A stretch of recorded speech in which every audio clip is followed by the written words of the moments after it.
Good evening, everyone, and thank you for joining us. My name is Anthony Mead, and I'm the director of the Morlan Gallery here at Transylvania University. And with that, it is my distinct honor and privilege to be able to welcome our artists for Reflection, Refraction, Reaction tonight, Courtney Kessel, Cayla Skillin-Brauchle, and Danielle Wyckoff. Additionally, I would like to welcome and thank our very own Transylvania University Assistant Professor of Art History, Dr. Emily Goodman, who will be leading tonight's panel discussion, and let you all know that tonight's talk is part of Transylvania University's Creative Intelligence series with the theme this year of Bridging Chasms. If this is your first time joining us for one of our Zoom artist talks, welcome, and I'm going to give you a brief overview so that you know what to expect. If you would like to use closed captioning, we do have a live closed captioning feature available for you. You can take your cursor down to the bottom of the Zoom window here and click the CC icon, which will enable those closed captions. Also down there, you will find a button for Q&A. We will have a question and answer session at the end of tonight's talk, and you can click that and type in your questions actually at any point throughout the night's talk. That way you don't have to remember them, and we will address those towards the end. As I said at the top, tonight's talk is part of the current exhibition in Morlan Gallery. If you haven't had the opportunity to check that out, I highly encourage you to do so. Morlan Gallery is open Monday through Friday from noon until 5. And in the Reflection, Refraction, Reaction exhibition, you will find both individual and collaborative works from our artists. These range from painting to drawing, video, books, sculpture, installation, photography. There's really something for everyone. It's a really fun and enjoyable exhibition. So please go check that out.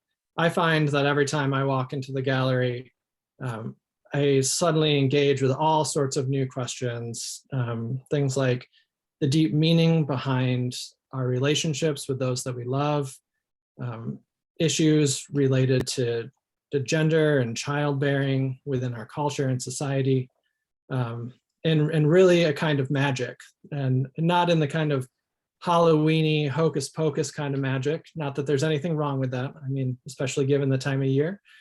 But the kind of magic that is the connective tissue that binds us together and binds us to the earth that we call home. So I really highly encourage you to go check it out.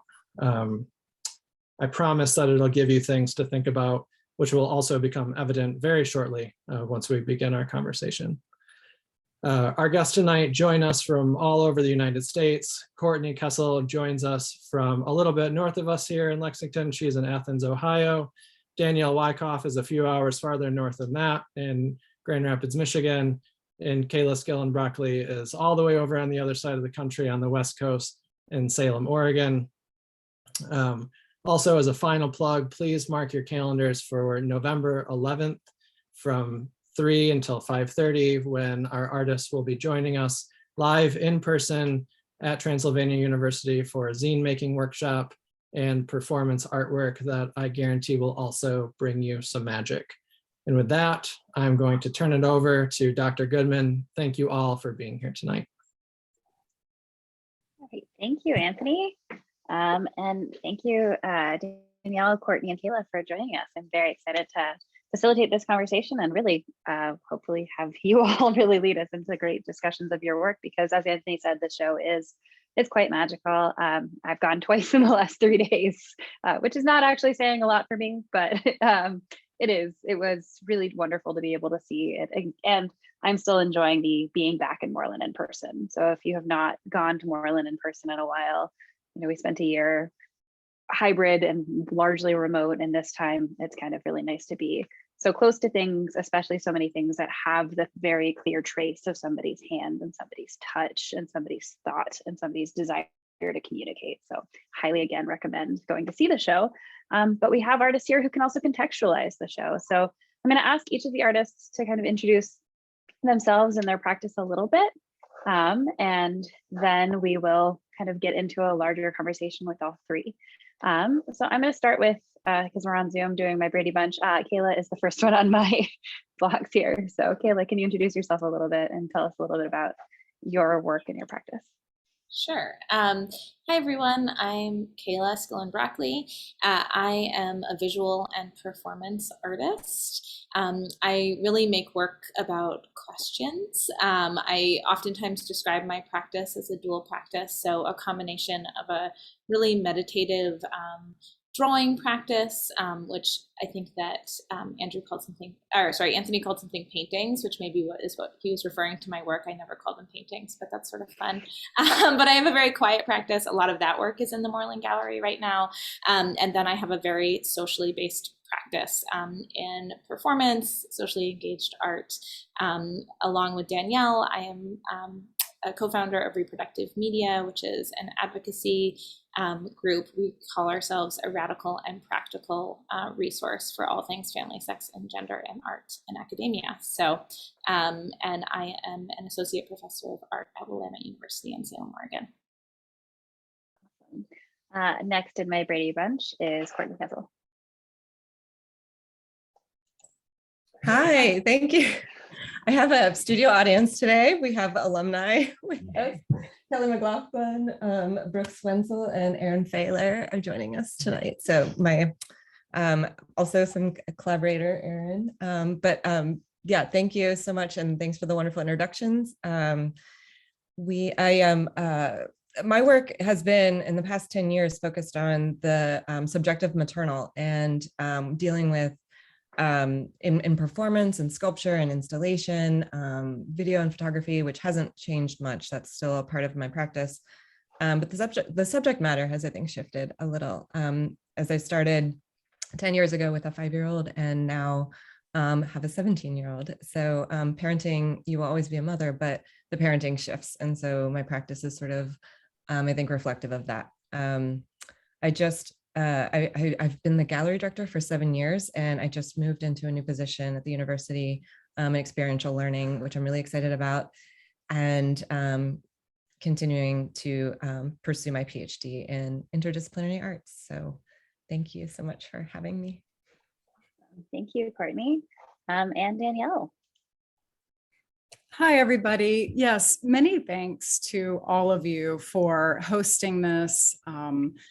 Especially Anthony Mead for even dreaming this up, giving us this opportunity to all come together. This is a first for the three of us to show our work in this way. And because of Anthony's dream of pulling us in together, we're going to get to create a 3-person collaborative piece very soon.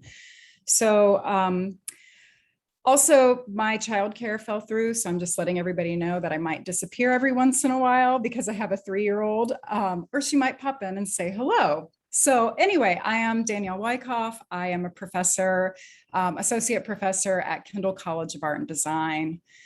My work for the past 10 plus years has centered around the human capacity to love and how loving is this connective force among all of us. We know each other insofar as we know what it is to love and or to lose love.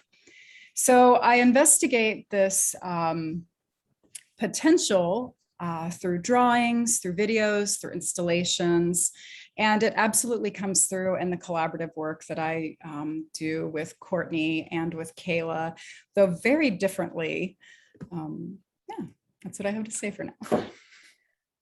Well, I think that actually takes us very nicely to my first question for all three of you, which is, this show is about collaboration, and my scholarship has studied feminist collaboration going back decades. Amazingly, when I think about the 1970s, that is not 30 years ago, it's 50.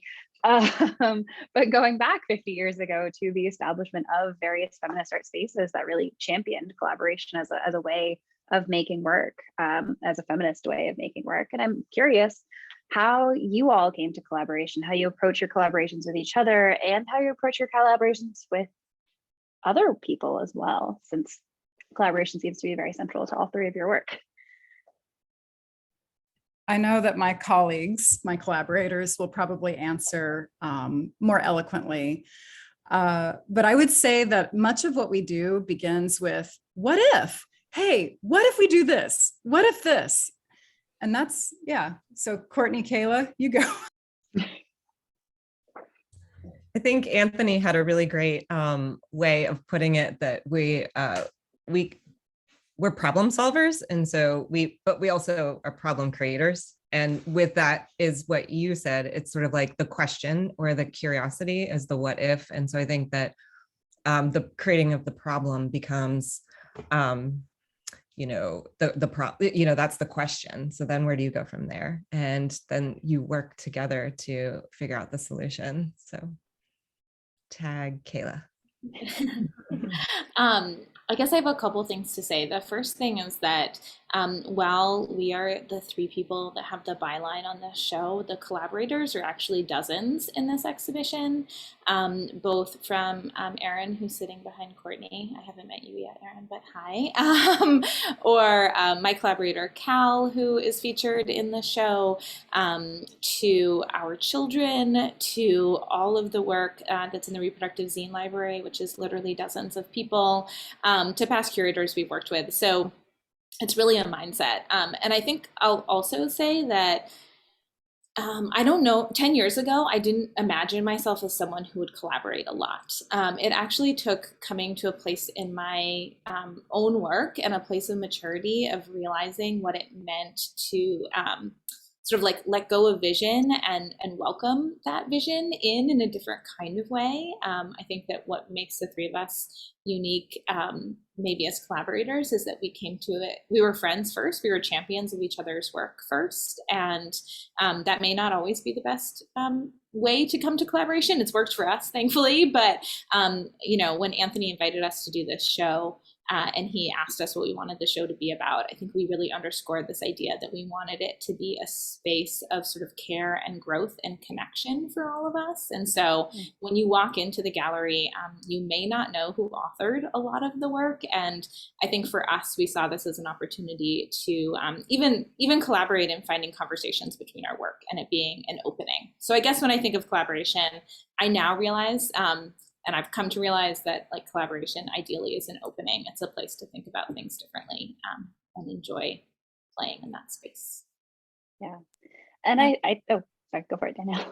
I was just going to give some specifics with how we each came into these spaces. Courtney, was it about 12 years ago now? Maybe a little bit, I'm not too sure, but about 12 years ago, Courtney and I were hanging out at a friend's house, and the question of like, hey, what would happen if we try to touch each other but don't actually touch each other? let's video this. And so that began our process of sort of navigating and sensing each other's presence, often documented through photographs or through videos. And then with Cayla, I had just given birth, and there was a call out for the Southern Graphics Council International's conference that was coming up in Dallas. And there was an opportunity for some weird stuff to happen. And Cayla and I both perked up. We had been working for years in our separate practices with crowdsourcing, with engaging the public in various ways. And so there was just this one afternoon when I was breastfeeding Josephine, and Cayla and I were on the phone, and we were just asking each other, well, what if we did this? What if we did this? And yeah, just to give some more specifics. Mm-hmm. And I think, so two things are now in my head about this. I think one thing, going back to something that Cayla said about kind of the non-clearly authored nature of things, and that it's not about the singular thing. And I think that builds on the idea of care and mutual support. I think that's one of the things that's really amazing about the show. And I think, Anthony, could you show some of the images, particularly of how things are laid out for people who haven't been into the gallery? Because as a curator, there are certain rules for how you're supposed to lay out. And what I like about this show is that you all have really decided that they don't matter. Which I think is a great way to approach it. And I think one of the things about that not mattering is, here you have all of these works that are standing so close to each other, that are mutually engaged, that engage the space in multiple different dimensions, that are not predicated on being 60 inches from the floor. So the center point has to be 60 inches, and they have to be equally spaced out in those ways. And so there's the sensorial dynamic of like everything is kind of engaged with in a different way, but also nothing is hierarchical in that way. And I think that's the ethos of collaboration in kind of the best possible way. I think seeing the kind of mutual care and understanding that these all works fit together in different ways, but in ways that bring out something about each other's work, and really kind of, tell narratives coming from different approaches, but tell a richer narrative because of that. So I think that's one of the things that's really, the first time I came in, I was like, oh, this is different, and in a way I'm very excited about. So I highly recommend that. I know, so Danielle, you and Courtney were here to install, and I'm sure Cayla, you had plenty of feedback on that. Can you talk a little bit about the kind of decision-making process that went into installing in this particular way? We had been meeting on Fridays through Zoom for several weeks, developing our priorities, so to speak, with this installation. And we knew that the idea of ownership was not that important to us. We knew that we wanted to cluster things together. It goes back again to that idea of not placing authorship in a hierarchical space. So when we were in the actual space, there was just a lot of moving things about, a lot of the what ifs, a lot of clustering in the physical space, and trying to get a sense of how things would flow. At some point, I had to turn my attention more to the installation. So Courtney and Anthony ended up doing a lot of the development of these spaces. So I'm going to give room for Courtney to speak as well. I think I would add to that like, well, you say it wasn't so much about ownership. I feel like it was, less about claiming ownership or the lack thereof for me, but also more of a generative process, or like what new kind of ideas or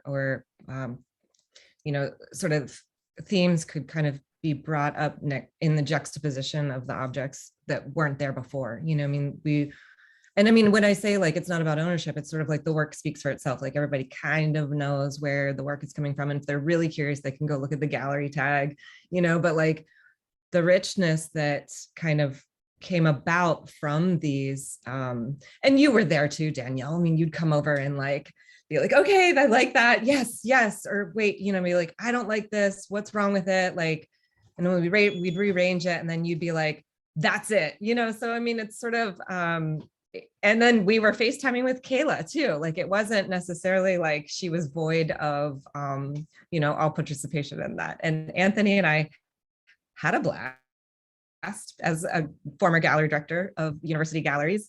We had our gallery director laser eyes that we didn't even need a level. Just kidding. We did.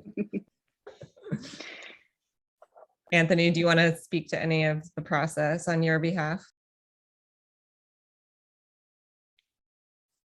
I would kind of echo the kind of nature of play that I think went into it.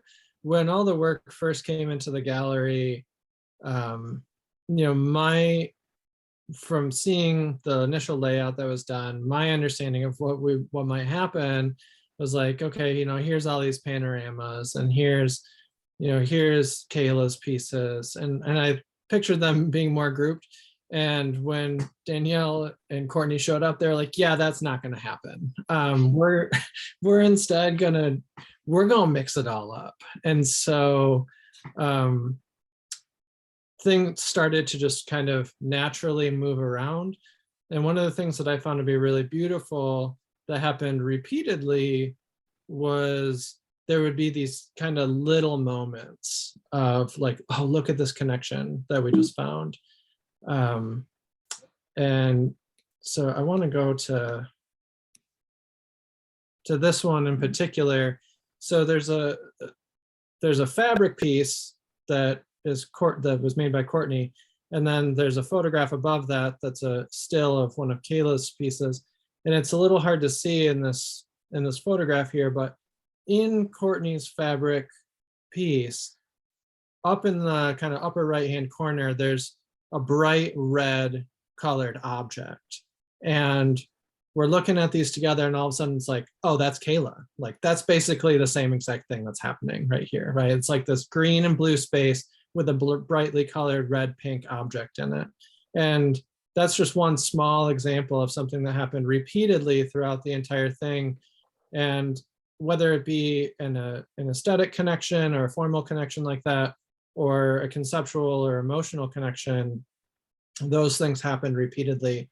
And I think it speaks to the strength of all the work and the kind of like underlying relationship that is bonded so strongly throughout the three of you.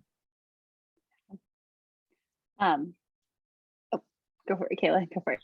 Oh, I was just going to say that one thing that's really exciting to me about the way that these are hung is that the process of thinking and the process of finding connections is really evident in them. So I hope when someone comes into the gallery that they wonder why things are together, or they also give pause to think through things. If you think about art making as a feminist practice, right, then it's this moment where, it's not that we're necessarily presenting done work, we're presenting work that has the capacity to speak to other work and speak to people in a multitude of ways. And to me, this form of hanging highlights that multiplicity, right, that it can have relationships with all of this work and perhaps relationships with other people. So that's what makes me really excited about these parts of the show.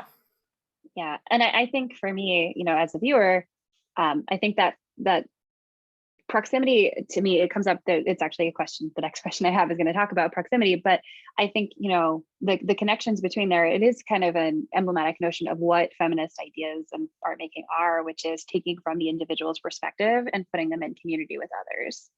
That has been the major guiding ethos of feminist practice for a very long time. And, the idea that the perspective of one is shared, is connected, that this is about mutual support. It is not about one person's only experience as the only experience, but rather it's about the dialogue between multiple experiences. And you only get that by putting things actually in a space where they can dialogue with each other. And to that end, one of the things that actually stood out to me most in this show is both internal to the work and to how the work is hung. Is there's this question and tension around these ideas of proximity and distance. And so I was wondering if you could talk a little bit about, how that theme exists in each of your practices and how you thought about that in kind of creating this show. I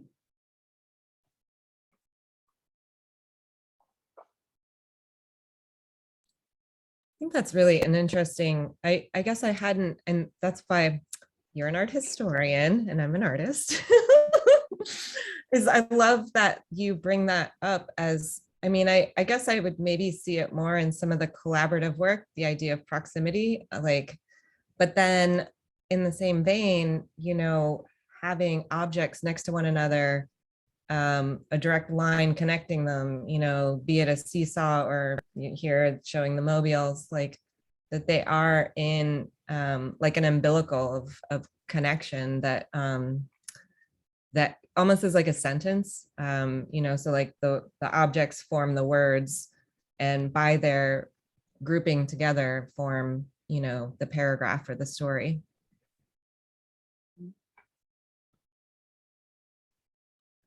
One thing that I have been really thinking about in the last couple of years is this idea of creating portals or liminal spaces that allow us to kind of practice out our ideals or try to think about different futures. It's been such an incredibly wrought time when we think about social justice in our country and in the world, and the pandemic and all of these things. And so I guess I've been really engaged in this idea of like trying to find spaces that that might feel like portals. And so I guess that idea of proximity is interesting to me because yeah, I've been trying to figure out how you can slip in between spaces. So I don't exactly know how to put that into context, but I know they're related.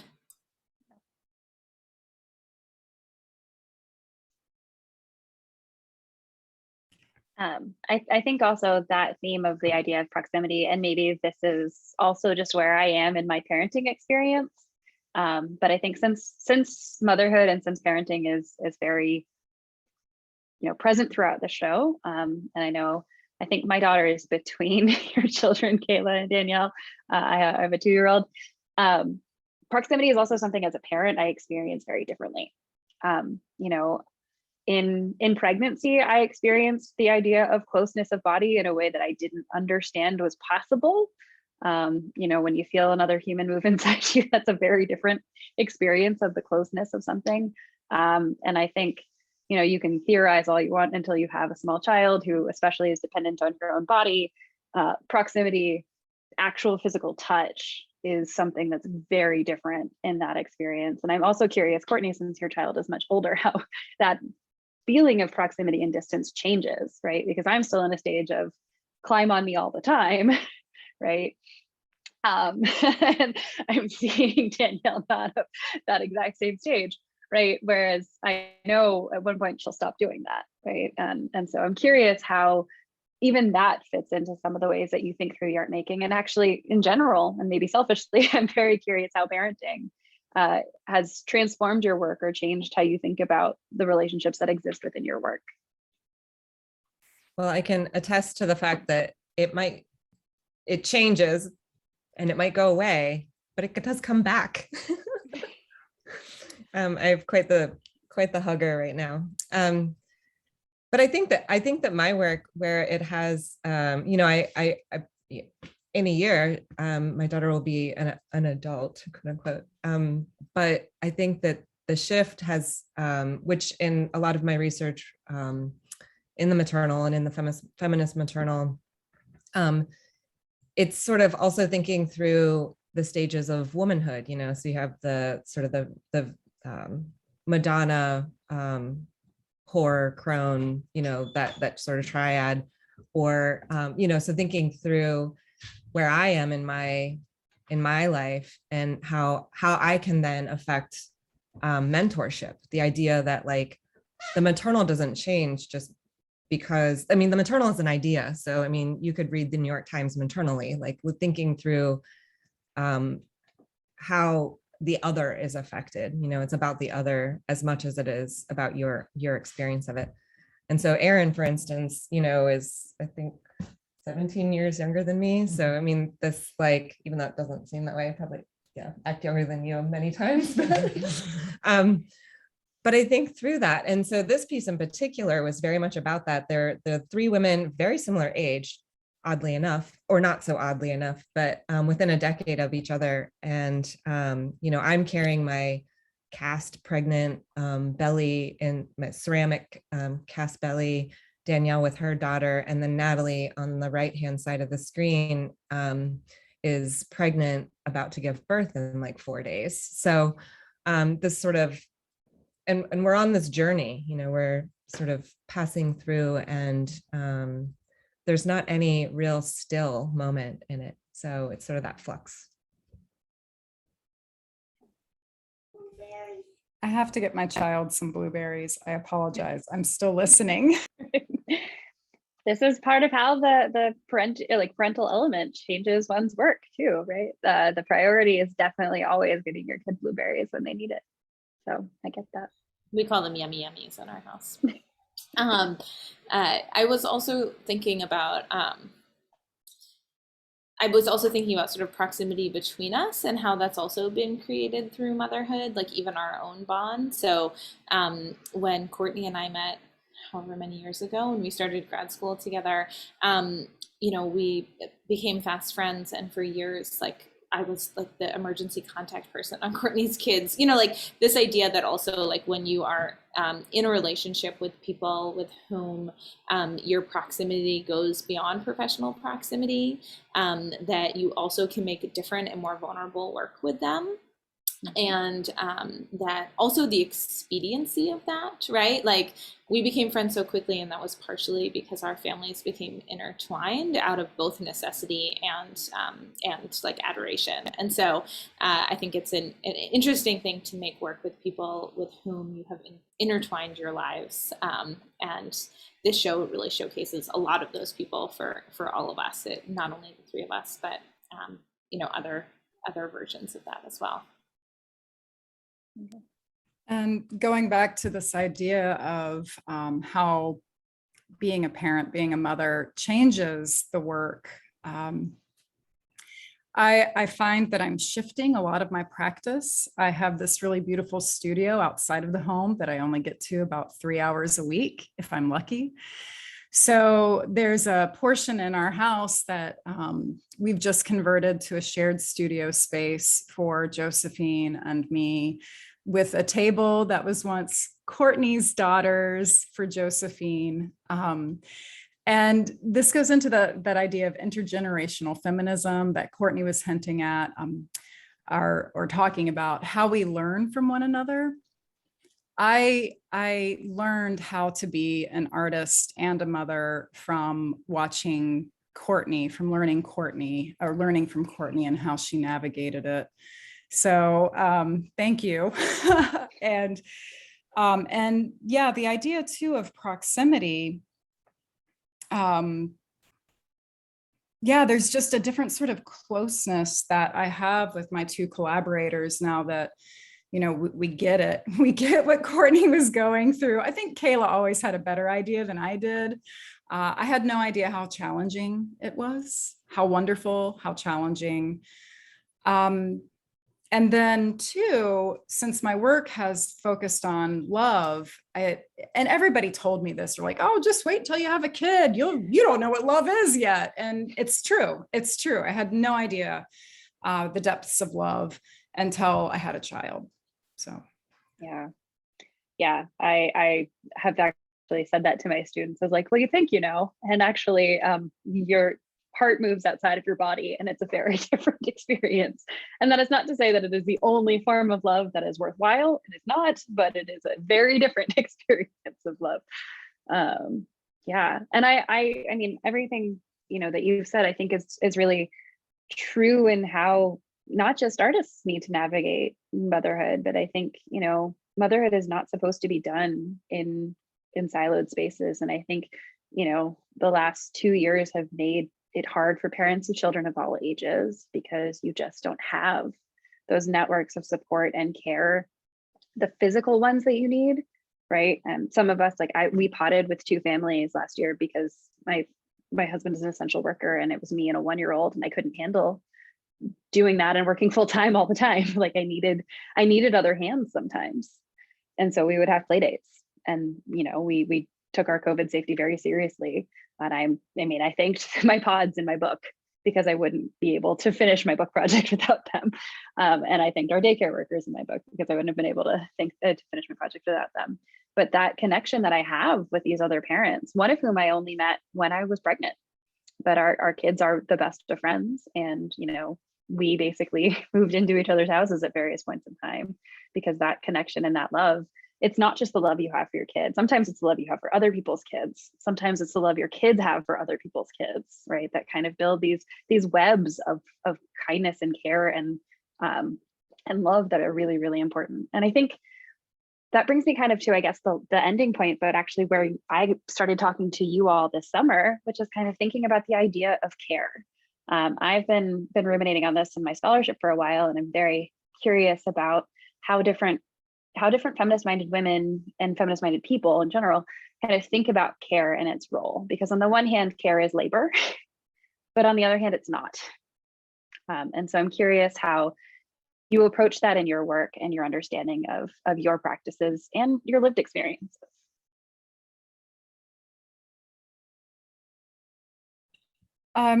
So thinking about care, it comes through in many different ways. Anthony, if you could stay on this slide, on the slide with the blues and purples, thanks. There are so thinking about care and just the physical manifestation of some of this work, the three purplish pieces more toward the center are these acrylic paintings that I worked on Mylar this past winter. And it was because I was trudging through knee-deep snow for like a couple of months living up here in Grand Rapids, Michigan, but also thinking about the idea of what does it mean to care. Being on my first sabbatical, away from my students who I deeply care about, attempting to navigate the work that I thought I was going to be able to do while on sabbatical, but still having to primarily care for my child. We also did the pod route, but it was only like 3.5 hours a day that Josephine was cared for in another setting.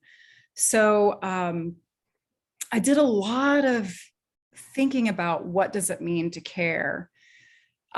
These three pieces are pretty new to me. I'm not so sure what's happening with them yet. But then a lot of the other work, and Courtney and I have talked about this before, it's this idea of a respect for the materials, like almost a care for the materials, like animating them in a way, but recognizing that they have specific properties that allowing them to be as they will be sometimes is, an act of care. I see it as a feminist practice as well, like understanding material behavior and responding to it rather than forcing it.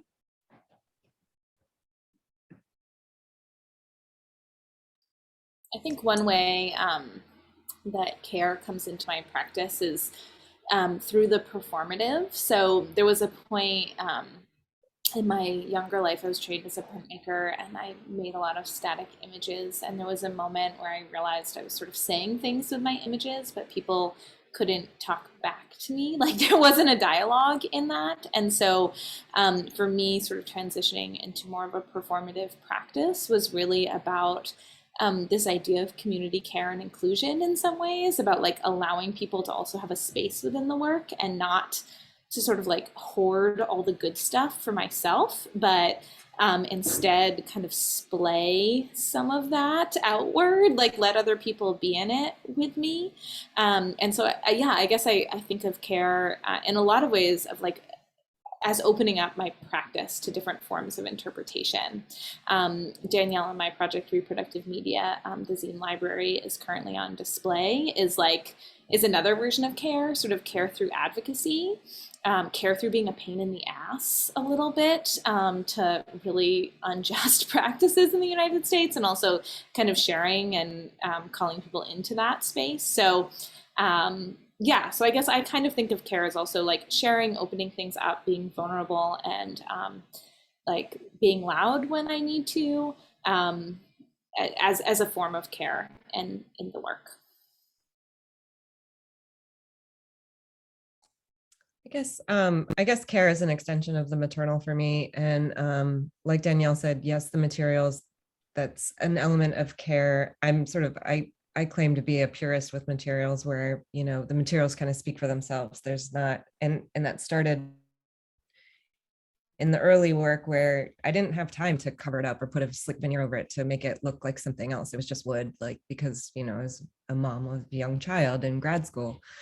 But I think that also in a lot of the collaborative work, and I think that is also kind of a sense of radical care where two women getting together ends up being kind of dangerous, kind of iffy, kind of like questionable.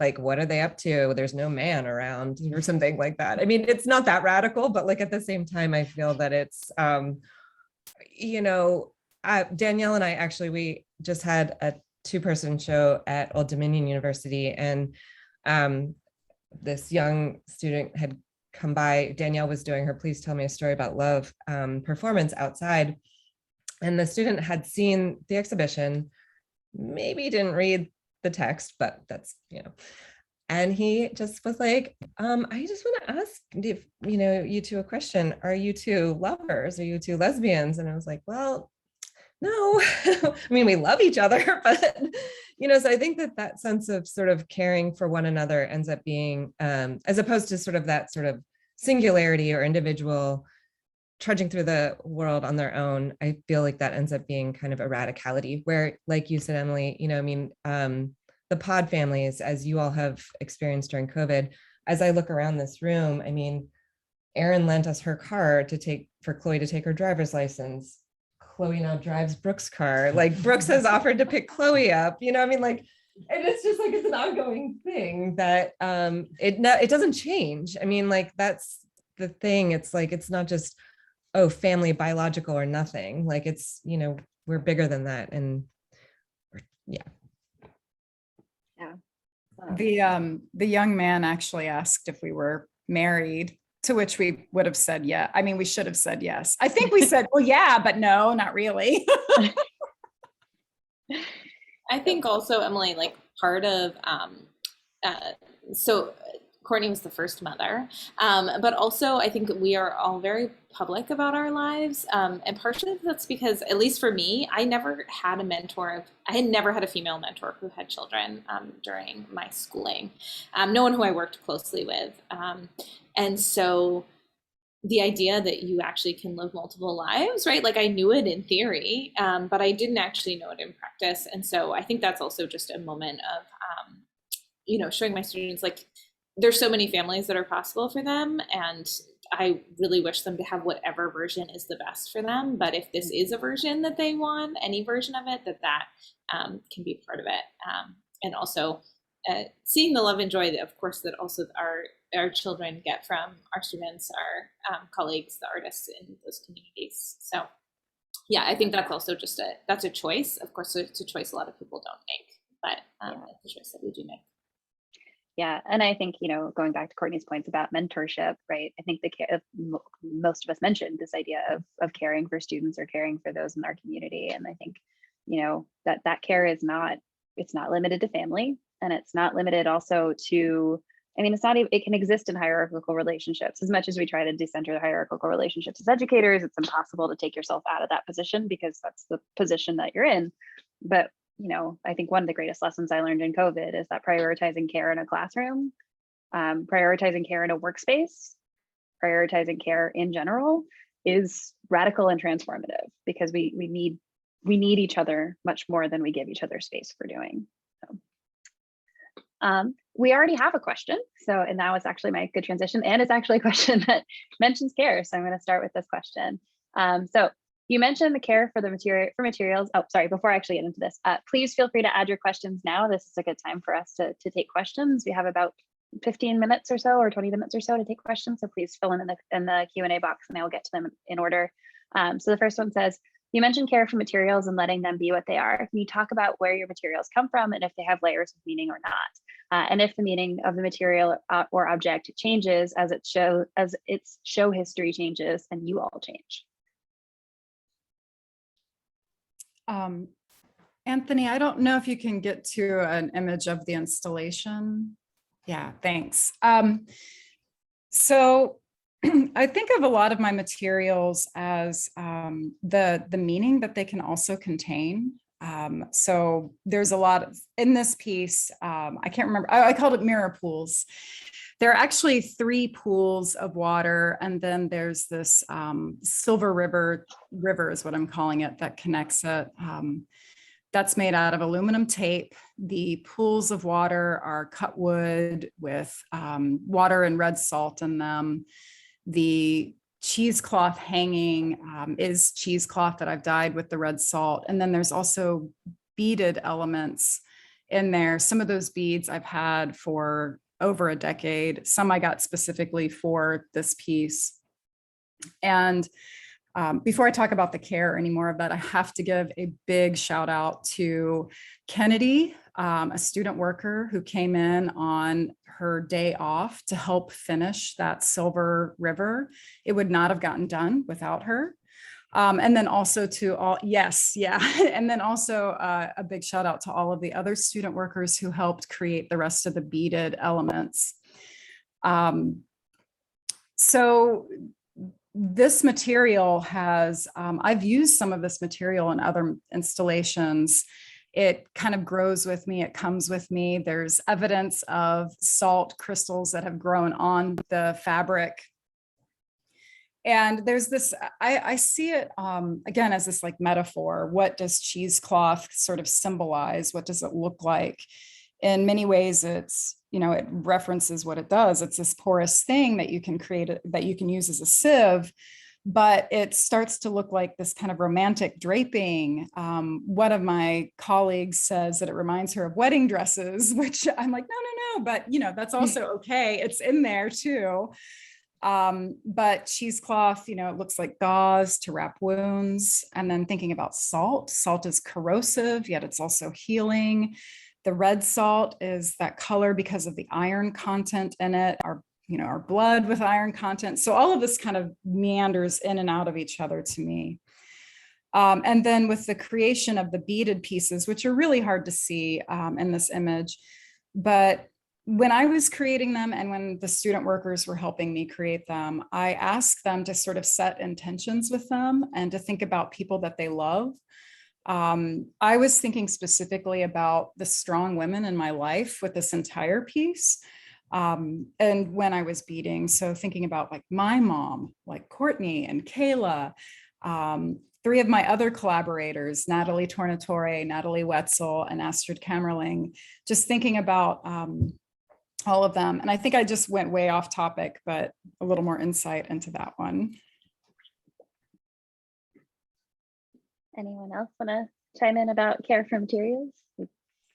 I really am interested in where my work is shifting, or maybe it's always been, but like I never acknowledged it before with materiality. And I feel like I had said that sort of purity of materials. I have I feel like I realized it a lot in this exhibition, that I'm very much, so it started, the use of found objects or objects from the home or the domestic space and putting them in the gallery started with, imbalance with the seesaw performance piece that I did with my daughter, in which, household objects would be piled onto one side of the seesaw. And there was sort of this attempt to create a balance, and ultimately a balance would be made, but then that balance would have to be maintained at the same time, as what all three of you have been talking about all night tonight, the balance of having a small child.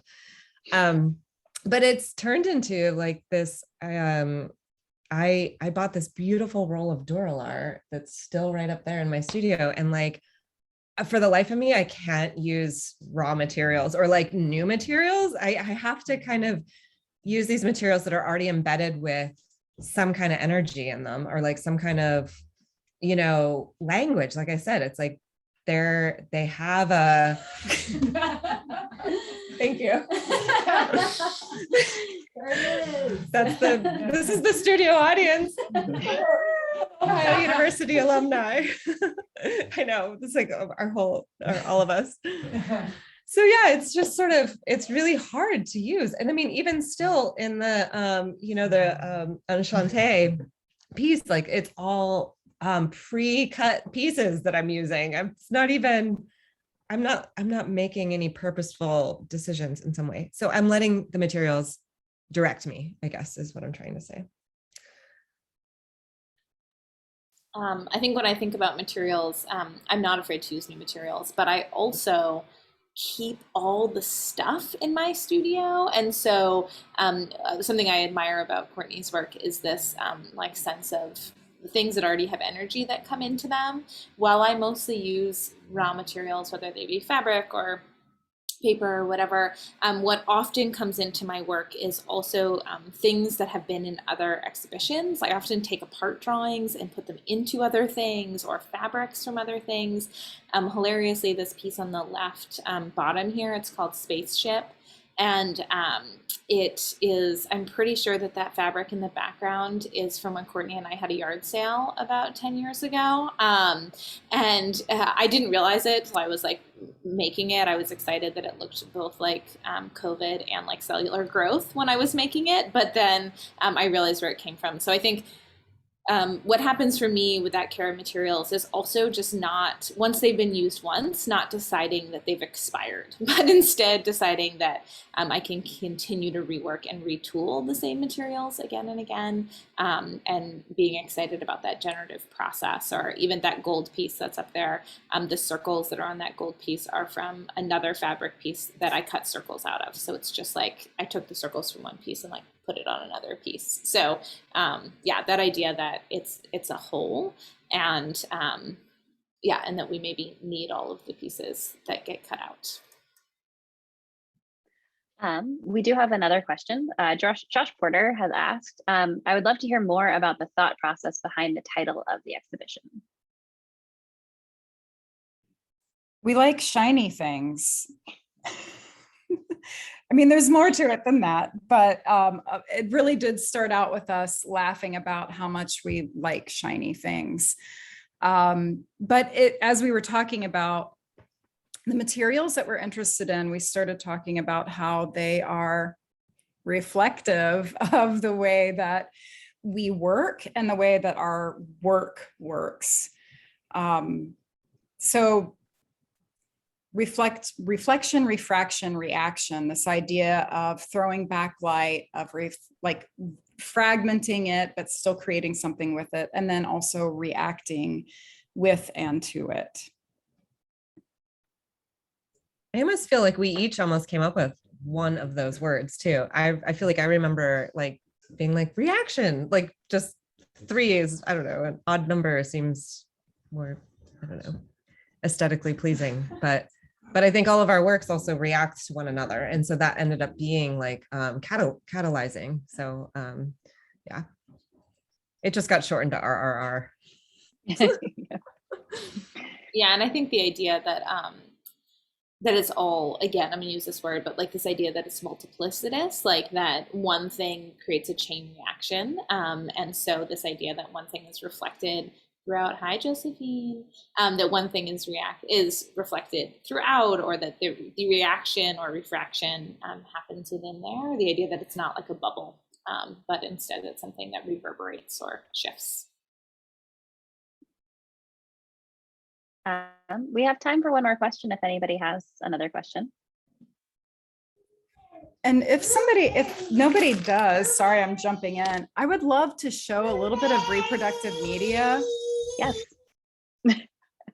I think that would be great because we don't have an open question right now. So I'm happy to have some reproductive media take over for the last few minutes.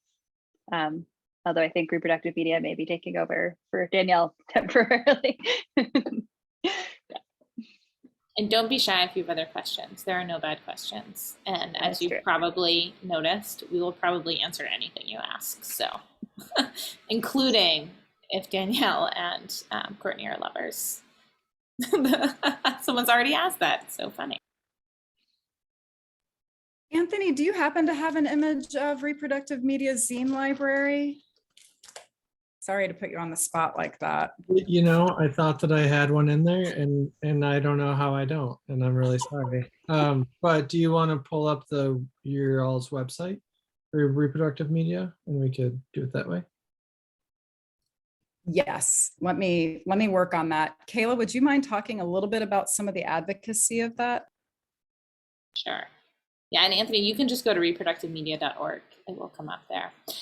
Yeah, so when you walk into the gallery, there is a hot pink corner. You can't miss it. And in that corner is Reproductive Media and Zine Library. Reproductive Media, as I talked about a little bit, is sort of an advocacy, socially engaged art project. It started as a performance and then has shifted into all sorts of troublemaking in different forms. But what we show in the gallery is a zine library, which has zines from dozens of different artists about things. Yeah, here's the zine library about all things sort of family, sex, and gender.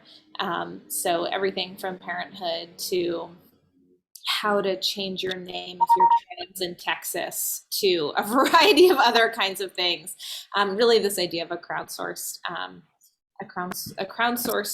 place to yeah, get information. And then we also make a variety of advocacy tools for things like how to advocate for parental leave and things like that. So yeah, that's sort of the basis of the project.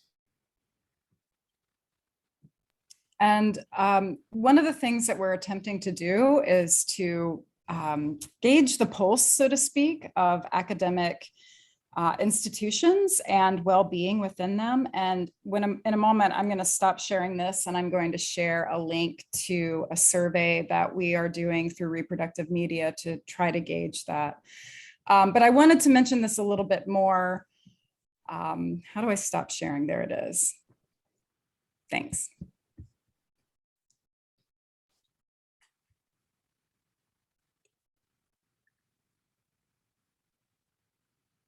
What I think Danielle is doing is dropping in the chat a link to a survey about well-being in higher ed spaces, and we would love for any and all to fill that out.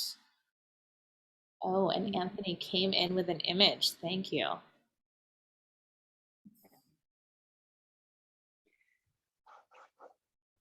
Yes, thank you, Anthony. And I did just put a link in the chat. If you are hired into an academic institution and would like to give feedback on your sense of well-being there, please help us conduct some more work that, you know, we're going to be the annoying ones saying like, hey, we can be better. We can be better.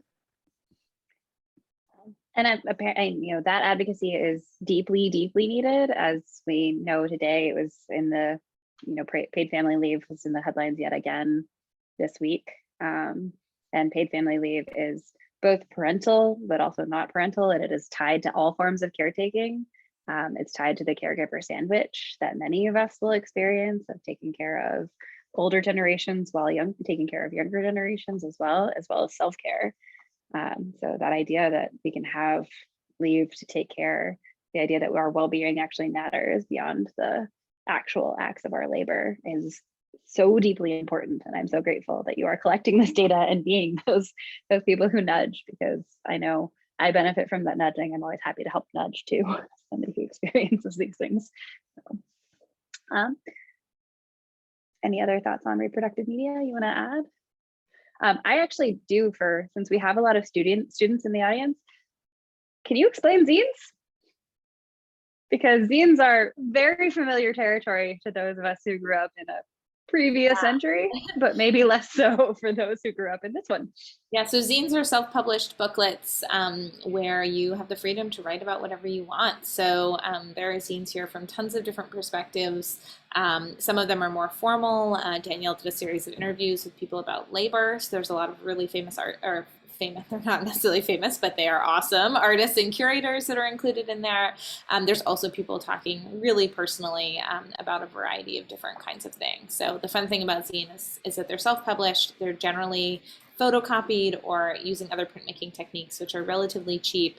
The idea is that you can buy them cheaply, trade them, photocopy them, sneak them into libraries, put them wherever they need to go so that people can read them. And you'll notice that our sweatshirts, one of them is up there, has zine pockets on the background. So when Danielle and I wear those, we do carry around zines on our back so people can read them. I think the idea with reproductive media is that all of us are obviously interested in this sort of idea of magic that we've been talking about.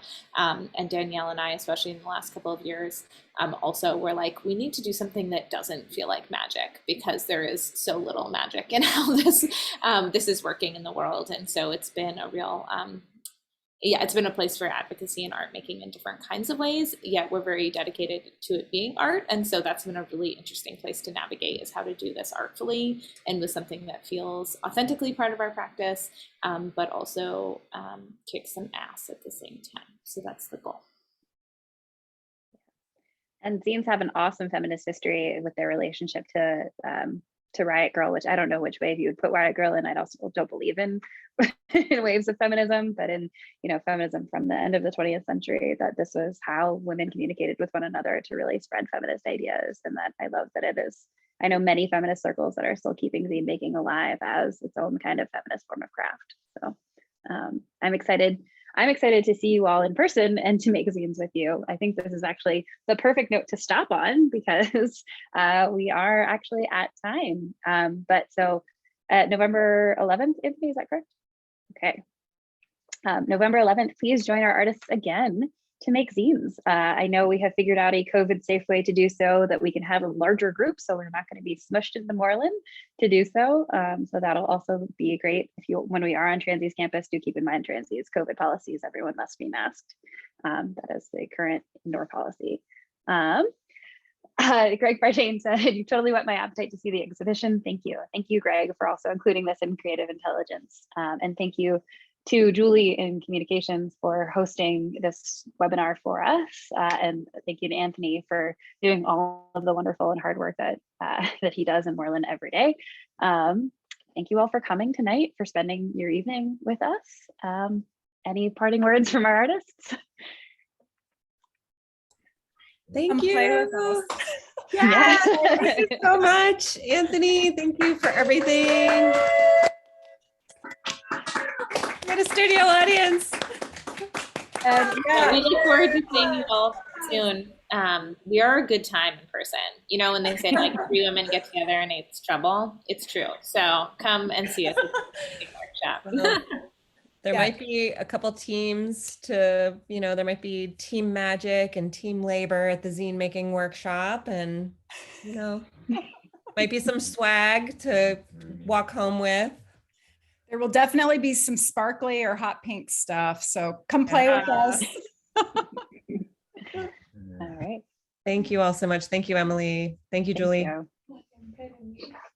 Thank you. all so much. And I very much look forward to seeing you in person on the 11th and having sparkly laughter all over MFA. So thank you all for a wonderful talk tonight.